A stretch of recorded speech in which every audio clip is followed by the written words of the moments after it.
Esse é o Jornal Info número 9.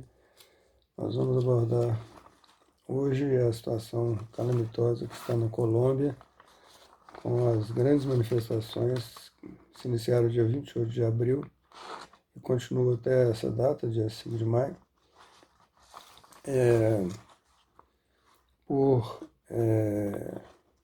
inicialmente o fim da reforma tributária, e agora com maiores reivindicações generalizadas relativas à pandemia, a questão do auxílio emergencial, vacinas e mais outras séries de reivindicações que os movimentos estão apresentando. Bom, a greve tem 7 dias, né? E ela se constituiu não só de passeatas, mas também de marchas e bloqueios, né? Em todas as principais cidades da Colômbia. Principalmente Vale del Cauca e Bogotá. E nessas cidades, assim como em Cali e outras, né, as forças de segurança atacaram os manifestantes de maneira agressiva e violenta, inclusive utilizando de armas de fogo tradicionais. As primeiras movimentações foram na Plaza de Bolívar, onde o ESMAD, que é o Esquadrão Móvel Antimotim, principal órgão repressivo nacional da Colômbia, dispararam contra os manifestantes. As manifestações de repúdio, né, foram muito fortes, né, de todos os setores da sociedade colombiana, tendo o presidente da CUT, que é a Central Unitária dos Trabalhadores, alegado que eram, desde o início, manifestações pacíficas para repudiar a reforma tributária e os policiais, além de reprimirem as manifestações, há vídeos que mostram os policiais trocando de uniforme para poder fazer ações de vandalismo e culpar os manifestantes. Em algumas cidades, como principalmente Cali, houve corte de energia e do sinal da internet. Os dados oficiais são de 19 mortos e 880 feridos, mas, na verdade, os movimentos e a coordenação da greve geral nacional divulgaram dados com números bem mais expressivos, né? As tropas, como vários vídeos têm mostrado, disparam com armas de fogo contra os manifestantes. Essa reação levou até uma greve inusitada, greve de juízes. 7 sindicatos de tribunais determinaram paralisação dos seus trabalhos. A Colômbia vem vivendo uma grande crise humanitária, causada não só pela pandemia, mas pelo resultado das políticas neoliberais que têm sido empregadas lá já há bastante tempo. Isso levou a uma redução da renda da população e uma situação de miséria muito grande. E a proposta do governo para resolver os problemas fiscais do Estado, uma reforma tributária altamente regressiva, ou seja, que penalizava mais os assalariados e mais os pequenos empresários ou a classe média, e inclusive reduzir o imposto para as empresas. Isso causou uma grande indignação que desencadeou todo o movimento contra essa reforma tributária tipicamente neoliberal, né? Como a que o governo brasileiro está tentando implantar aí, embora ela seja mais disfarçada, né? Várias cidades tiveram manifestações Algumas são conhecidas como Cali, Cartagena, Medellín, e outras menos conhecidas. Então, além dessas cidades conhecidas, a gente tem também manifestações em cidades como Bucaramanga, Barranca Bermeja, é,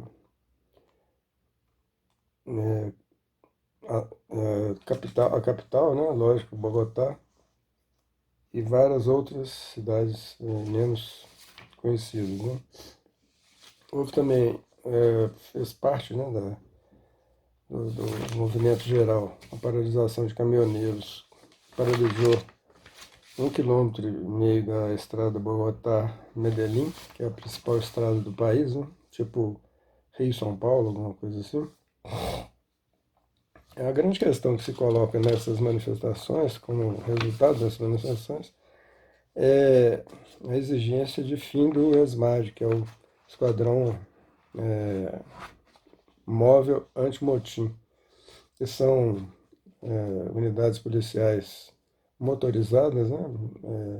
Motocicletas, caminhões e todo tipo de viaturas, que foram as que mais, foram essas unidades que desencadearam a repressão sobre o movimento, né?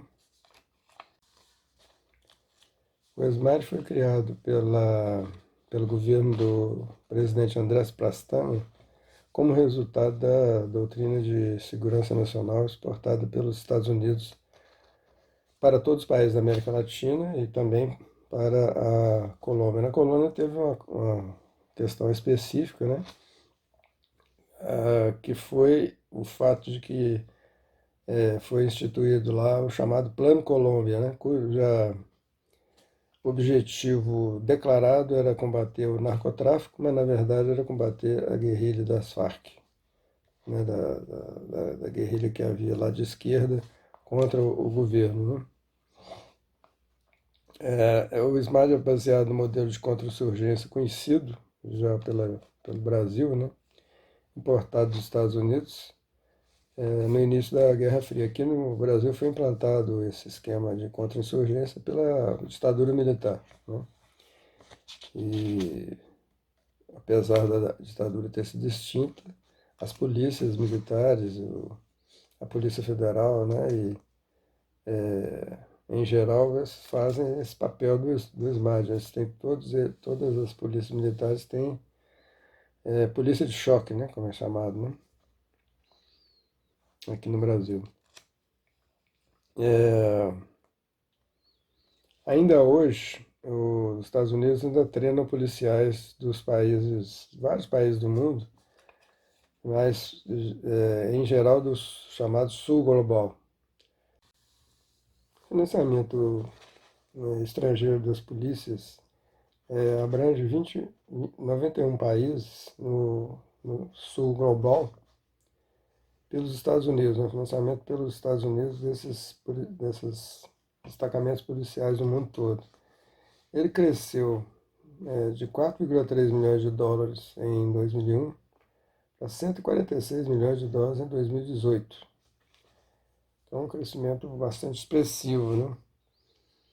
Na Colômbia, o SMAD recebeu apoio de Bill Clinton como parte do programa que a gente já se referiu, o Plano Colômbia, que também foi acompanhado de perto, com muito orgulho, pelo Joe Biden. O Plano Colômbia foi a resposta dos Estados Unidos à guerrilha que se instalou na Colômbia na década, principalmente se fortaleceu mais na década de 90, né? Ela já implantou lá desde muito tempo atrás, e com essa desculpa de lutar contra as drogas, né? Houve todo um esforço da CIA, principalmente, né, na doutrinação das polícias, e o resultado disso, mais para frente, né, já foi começando nessa época, mas mais recentemente vem aumentando as denúncias de violências contra líderes sociais e ativistas. na área rural contra comunidades camponesas e indígenas. Há um permanente assassinato de líderes sociais na Colômbia e não se sabe, suspeitas que seja do ESMAD, mas não há nenhuma comprovação, mas certamente que é estranho, né, que isso aconteça com tanta frequência, né? Líderes de movimentos sociais, estudantis, operários, enfim, todo tipo de movimentação da sociedade civil, as lideranças são sistematicamente assassinadas, assim, é uma taxa de, um, supor que 20 por mês, né, alguma coisa assim, uma média, né? E, e também você tem uma grande repressão, né, em termos gerais, do governo com a implantação dessas políticas neoliberais, até agora, pelo menos, praticamente sem nenhum diálogo. Implantação de privatizações, né, todo esse elenco de medidas neoliberais, desregulamentação, descaso com a população em termos sociais, e por aí em diante, né? O precedente mais antigo, né, dessa política dos Estados Unidos foi a chamada Missão Yardley de 1962. Foi aí que se implantou essa ideologia da existência de um inimigo interno, que na verdade é o povo, né? Foram implantadas técnicas de monitoramento dos movimentos, né? Repressão e prisão e tortura de vários líderes, né? Desencadeamento também de operações de guerra psicológica. Isso se fez acompanhar também de contra-insurgência do próprio Estado, né, através, por exemplo, do SMAD, com mercenários paramilitares, né, uma coisa que hoje a gente vive no Brasil com as famosas milícias, né. Na Colômbia já há isso já há bastante tempo, estimulado pelos governos colombianos, né, e mantido por esse governo atual do Ivan Duque. A polícia antinarcótico, né, ela foi sempre muito violenta, né, muito autoritária, e foi um pretexto, né, para toda essa política de repressão que se implantou posteriormente, né. Bom, as bases da relação Colômbia e Estados Unidos são as mesmas que no Brasil, são interesses geopolíticos, né, ou seja, os Estados Unidos pretende fazer da América Latina uma, uma área sua, né, de influência, para se contrapor à China, à Rússia, etc. E interesses também econômicos, né? São mais que claros, são as grandes multinacionais americanas, né? E toda a questão também dos grupos financeiros, né? Tem muito interesse na exploração dos mercados latino-americanos. No caso da Colômbia, é interessante que lá se fez esse plano Colômbia contra o tráfico de drogas, mas é o país que mais exporta drogas da América Latina até hoje, né? Outra coisa interessante é que não só os Estados Unidos esteve envolvido nesse chamado treinamento de policiais, mas também a Grã-Bretanha. A Escola de Polícia do Reino Unido, a partir de 2018 e até pelo menos 2020, que você sabe, tem investido no treinamento de policiais colombianos. Isso foi denunciado pelos próprios ingleses, um jornalista inglês, John McCoy, fez um artigo criticando a cumplicidade da Grã-Bretanha com abuso de direitos humanos da Colômbia, né, através do SMAD.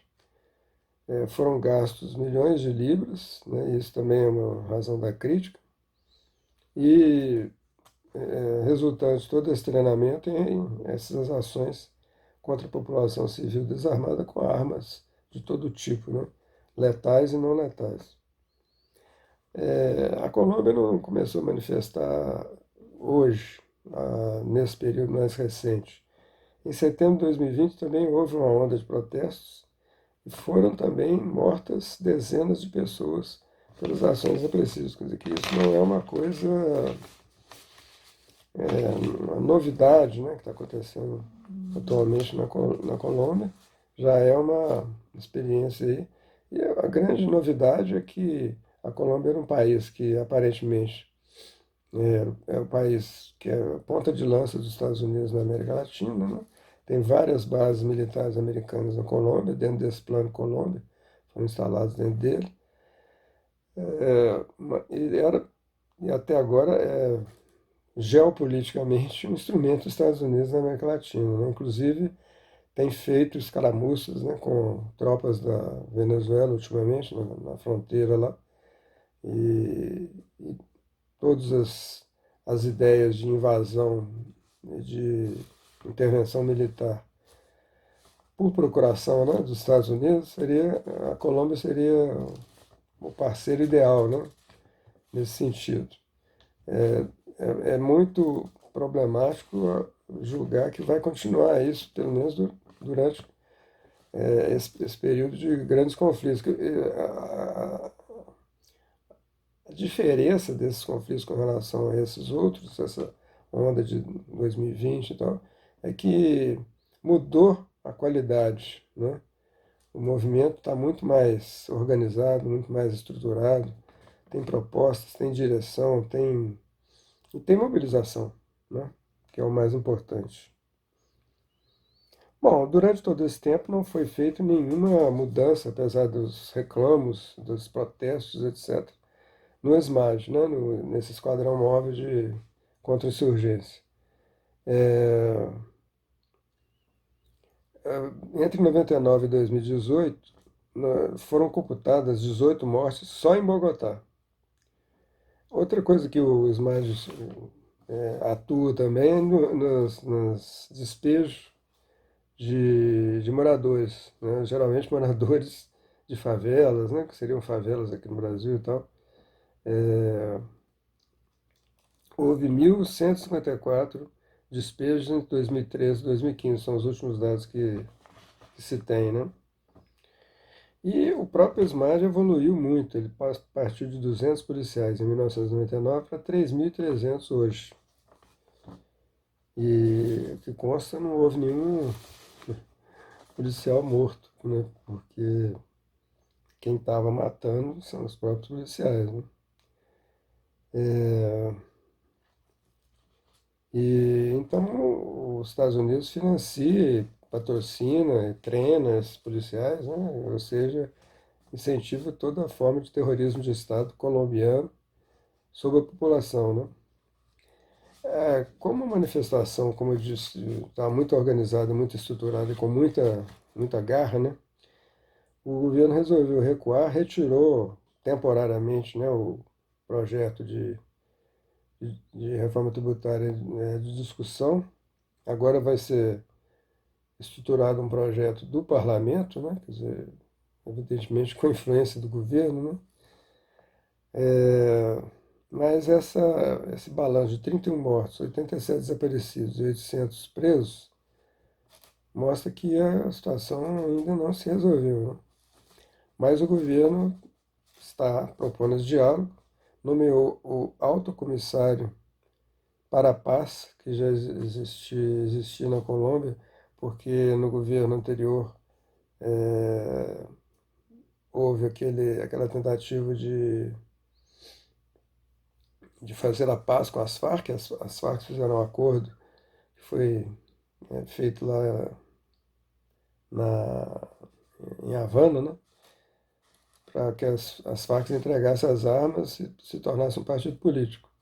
Pois bem, se tornou um partido político, já teve mais de 200 assassinatos dessas antigas lideranças das Farc, né? Mas tem esse alto comissariado para a paz, chama-se Miguel Cedalos, que vai ser o coordenador do diálogo. As questões que o governo aceita discutir são a vacinação em massa, a reativação econômica segura e o desenvolvimento social, emprego, empreendedorismo, pequena e média empresa, comunidades étnicas e camponesas. Então são 4 pontos, né? Esses 2 primeiros são os mais importantes, mas também a questão da não violência. É muito engraçado o governo propor isso, porque ele é que desencadeou a violência, né? Estabilização das finanças públicas, que é uma questão de colocar o projeto neoliberal aí no meio, né? Matrícula Zero, que é o fundo que financia as matrículas, e também a questão da proteção dos mais vulneráveis, que é o auxílio emergencial, né? E, finalmente, a reforma tributária, mas aí com reformulação do texto pelo Legislativo. Mas, definitivamente, o governo não aceita sequer discutir o, a questão do SMAD, né? E a questão de qualquer tipo de repressão que o governo deseje desencadear, né? E ele estabeleceu um cronograma interessante porque ele coloca, hoje, já deve ter acontecido, né? Nós estamos na quarta-feira, é dia 5, estava previsto, nós não temos notícia, mas estava previsto um encontro com os dirigentes das mobilizações. Esse seria o primeiro passo aí do diálogo, né? Juntamente com isso, também teria o diálogo que eles chamam de diálogo com as instituições. É estranho, né? Diálogo com a polícia, com a Procuradoria-Geral, com os presidentes de tribunais, presidente do Senado e da Câmara. Realmente estranho que o diálogo vai começar pelo diálogo com a polícia, né? Depois, no dia 7 de maio, o diálogo com os prefeitos, dia 8 com os governadores, dia 10 com a Comissão Nacional de Emprego, que formalmente é a que está dirigindo, né, essas manifestações. Dia 12, estudantes. Dia 13, prefeitos. Dia 14, partidos políticos e ex-presidentes. O ex-presidente aí seria o Uribe, né? O Santos e outros, todos direitistas, né?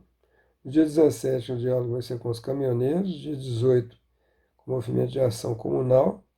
E no dia 20, com os sindicatos econômicos e produtivos. É interessante que é um cronograma que divide, né?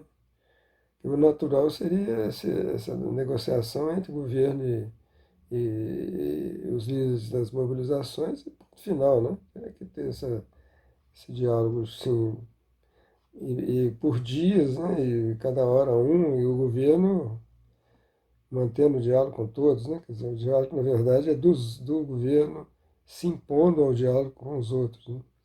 E uma coisa também que indica a direção desse diálogo, que o próprio coordenador do diálogo, o Alto Comissariado para a Paz, né, criticou o ataque e incêndio de 15 delegacias, que ocorreram porque houve uma repressão monumental, né? Foi uma reação muito razoável. As mortes sucederam a sangue frio, né? Como se diz, né? E a queima-roupa, né? Outra questão que vem sendo levantada, inclusive aí por setores de direita do Congresso e tal, é que o governo use mão do estado de comoção interna. É mais ou menos o que seria aqui no Brasil estado de sítio ou coisa por aí, né? Quer dizer, seria uma forma de plantar uma ditadura mesmo, mais claramente definida, né? E, e o governo alega estar usando outros instrumentos, né? Os outros instrumentos são principalmente o SMAD, né? Que é esse esquadrão móvel de repressão, né? Então, esse foi mais um boletim no jornal Info, sobre essa situação problemática, que a gente manifesta aqui nossa indignação, nosso repúdio a esses atos de repressão e toda a solidariedade ao povo colombiano. Então, encerramos aqui nosso Jornal Info, que pode ser encontrado através do site ecosysbr.com e também no nosso canal InfoEcoSys no YouTube. Obrigado e até o próximo.